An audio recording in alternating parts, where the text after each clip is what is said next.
দেশের মধ্যে প্রথম নজির গড়ল পশ্চিমবঙ্গ। কলকাতার গঙ্গায় চলবে বৈদ্যুতিক ভেসেল। দেশের প্রথম ই ভেসেল চালু কলকাতায়, পর্যটনের নতুন পালক। আর কি ঘোষণা করলেন মুখ্যমন্ত্রী, কি কি সুবিধা রয়েছে? মিলেনিয়াম পার্কের জেটি থেকে বেলুর মঠ হয়ে দক্ষিণেশ্বর পর্যন্ত যাবে এই ভেসেল। দেশের আর কোথাও জলপথ পরিবহনে পরিবেশ বান্ধব এই ধরনের ফেরি পরিষেবা নেই। বিদ্যুৎ পরিচালিত এই ভেসেল তৈরিতে রাজ্যের খরচ হয়েছে প্রায় 6 কোটি টাকা। 150 জন যাত্রী বহন ক্ষমতা সম্পন্ন একটি লঞ্চ চালাতে ঘন্টায় 10 লিটার ডিজেল খরচ হয়। সেখানে ইলেকট্রিক ব্যাটারি চালিত এই ভেসেল 2 ঘন্টা পর্যন্ত বা 30 কিলোমিটার পথ একানা চলতে পারবে।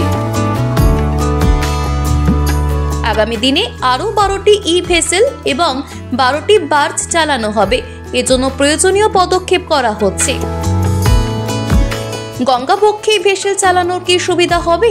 গঙ্গায় দূষণ কমাতে বিশেষভাবে কাজের। শীততাপ নিয়ন্ত্রিত ক্লাসে 30 জন এবং সাধারণ ক্লাসে 60 জন যাত্রী বসতে পারবেন।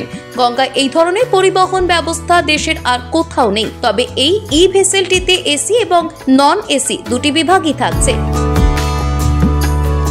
পরিবহন দপ্তরের তরফ থেকে জানানো হয়েছে, আগামী দিন রাজ্যে ডিজেল চালিত লঞ্চ কমিয়ে বিদ্যুৎ চালিত ভেসেল বৃদ্ধির পরিকল্পনা রয়েছে রাজ্য সরকারের।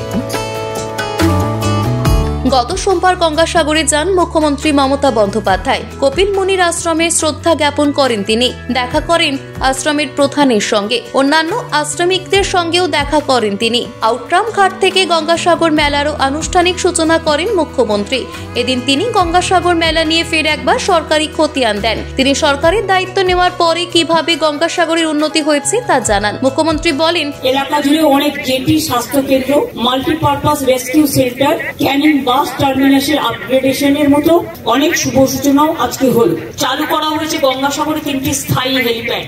এছাড়াও দরকারে কোনো অসুস্থ মানুষকে এয়ার অ্যাম্বুলেন্স পরিষেবাও গঙ্গাসাগরে মেলাজোরে দেওয়া হবে। গড়ে তোলা হয়েছে কচুবেড়িয়া ও কাকদ্বীপের লট 8-এ 2টো ওয়েলকাম গেট। গঙ্গাসাগর পর্যটক নিবাস নবরূপে সুসজ্জিত করে চালু করা হয়েছে। তাছাড়াও এবারে মেলায় পুণ্যার্থীদের জন্য 2250টি সরকারি বাস, 250টি বেসরকারি বাস, 9টি বার্জ, 32টি ভেসেল, 100টি লঞ্চ ও 21টি জেটি ব্যবহার করা হবে। সব বিকেলে বার্জ, ভেসেল, লঞ্চে জিপিএস ট্র্যাকিং এবং স্যাটেলাইট ট্র্যাকিং এর ব্যবস্থা থাকবে।